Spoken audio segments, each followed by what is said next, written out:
नमस्कार दोस्तों, स्वागत है आप सभी का सनातन ज्ञान लोक में।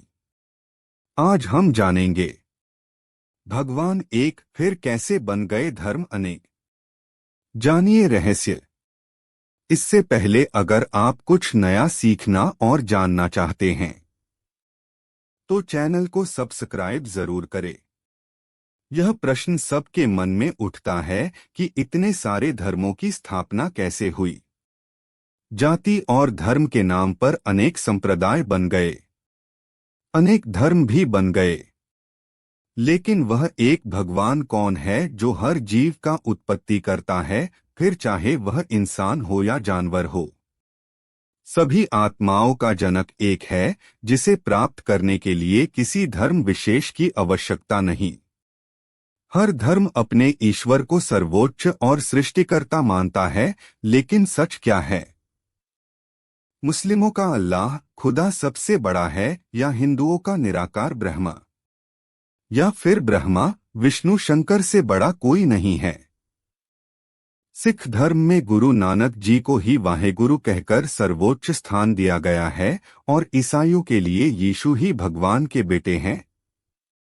पर आखिर कौन है सबसे बड़ा ईश्वर और कितने हैं ईश्वर? अलौकिक रहस्य को अलौकिक शक्ति ने सुलझाया। इस रहस्य से पर्दा उठाने के लिए ही पूर्ण परमात्मा धरती पर सतगुरु रूप में अवतरित होते हैं या अपना अंश भेजते हैं। और वर्तमान में भी वही हुआ। पूर्ण परमात्मा ने अपने अंश को एक महान संत के रूप में भेजा है, जिसने सर्व सदग्रंथ जैसे गुरु ग्रंथ साहिब, वेद शास्त्र, पुराण, कुरान शरीफ, बाइबल और भी अन्य धर्म जैसे बौद्ध धर्म, जैन धर्म आदि सदग्रंथों की गहराई में ज्ञान का गोता लगाया और मालूम किया कि पूर्ण भगवान तो सिर्फ एक ही है। जीव हमारी जाति है, मानव धर्म हमारा, हिंदू, मुस्लिम, सिख, ईसाई धर्म नहीं कोई न्यारा। तो आइए हम जानते हैं कि कौन है वह सबसे बड़ा भगवान, जिसे चाहे अल्लाह कहो, सबसे बड़ा गॉड कहो, सच्चा वाहेगुरु कहो या सबसे बड़ा भगवान कहो। आइए हम यह भी जाने कि जब भगवान एक है तो फिर यह धर्मों का बंटवारा कैसे हुआ। दो शक्तियां, सत्य पुरुष और काल ब्रह्मा। इस संसार में दो शक्तियां अपना अलग अलग कार्य कर रही है, जिसमें एक ज्योति निरंजन काल ब्रह्मा है। वेदांती उसे निराकार ब्रह्मा भी कहते हैं।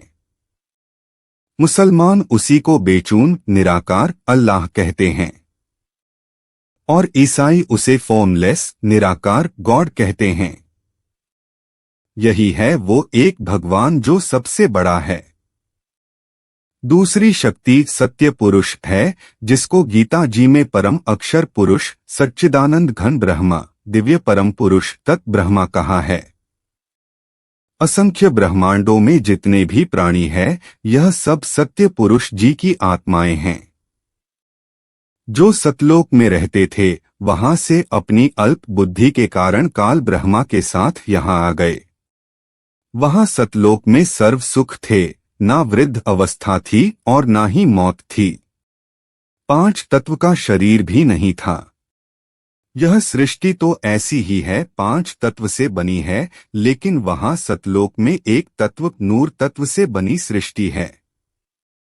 यहां नाशवान है, वहां अविनाशी है। परमात्मा कैसा है? पूर्ण परमात्मा सत्य पुरुष स्वयं कबीर जी है। उनके मनुष्य स्वरूप शरीर का नाम कबीर है। वेदों ने इन्हें कबीरदेव कबीर कहा है। कुरान शरीफ ने इन्हें कबीरन खबीरन अल्लाह अकबर कहा है। कबीर परमेश्वर जी चाहते हैं कि सर्व जीव मेरे ज्ञान को समझे और मेरे द्वारा बताई शास्त्रानुकूल भक्ति साधना करे। इसलिए वह पूर्ण परमात्मा कबीर जी सतलोक से गति करके यहाँ आते हैं और अपनी आत्माओं को ज्ञान समझाकर काल ब्रह्मा के जाल से परिचित कराते हैं। पूर्ण परमात्मा ने अपने मध्य अर्थात अपने शरीर से अपनी शब्द शक्ति के द्वारा ब्रह्मा, क्षर पुरुष काल की उत्पत्ति की तथा सर्व ब्रह्मंडों को ऊपर सतलोक, अलखलोक, अगमलोक, अनामी लोक आदि तथा नीचे परब्रह्म के साथ संख ब्रह्मंड तथा ब्रह्मा के 21 ब्रह्मंडों को अपनी धारण करने वाली आकर्षण शक्ति से ठहराया हुआ है। परमात्मा किसने देखा है?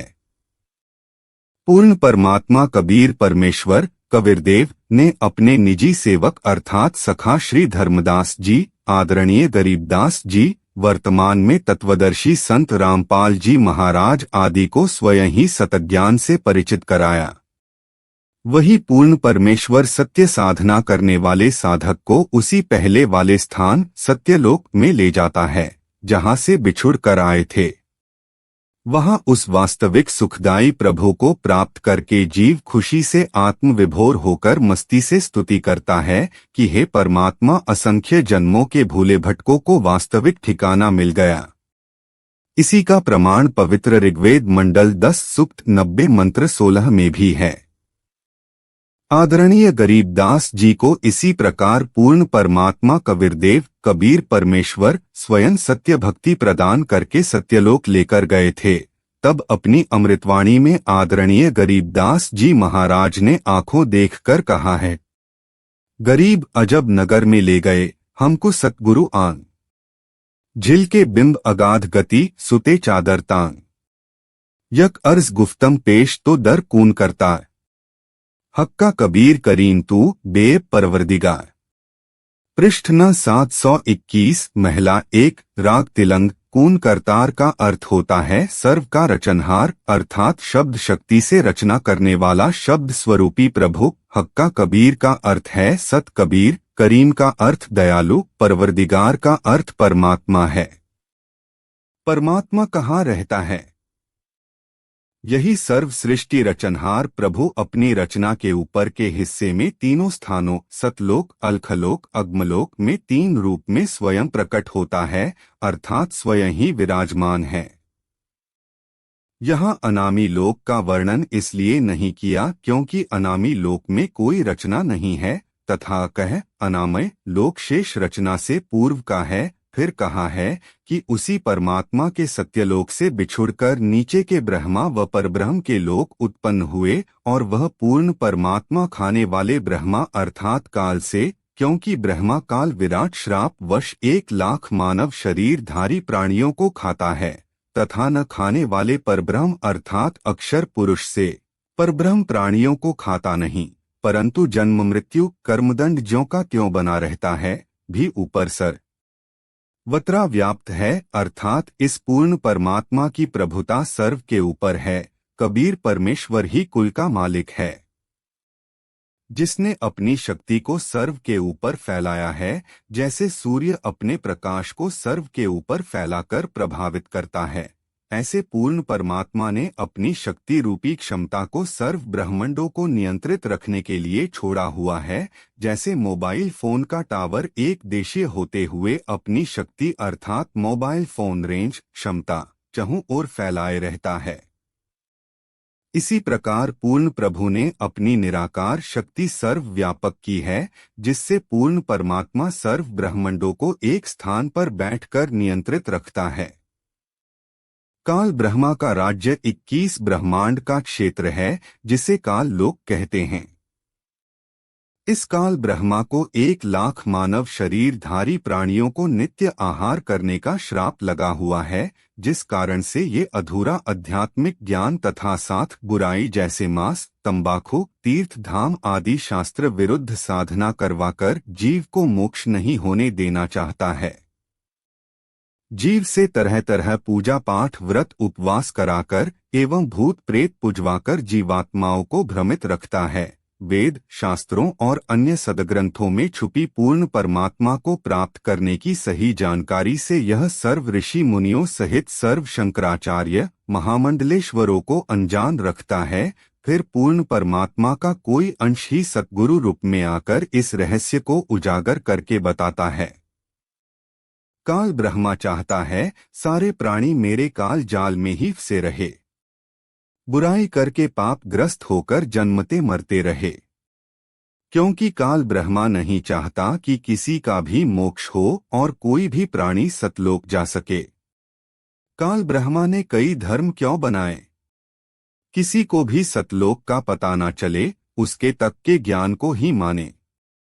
इसलिए परमेश्वर कबीर जी की आत्माओं में से अच्छी आत्माओं को अपना पैगंबर अर्थात संदेशवाहक ज्ञान देने के लिए भक्तिदूत बनाकर भेजता है। अपने काल जाल में फंसाए रखने वाला ज्ञान देता है, जिससे जीव आत्माएं भ्रमित होकर देवी देवताओं की पूजा पाठ, तीर्थ धाम, दान, धर्म को ही मोक्ष मार्ग समझ बैठती है और वास्तविक भक्ति विधि से वंचित रह जाती है।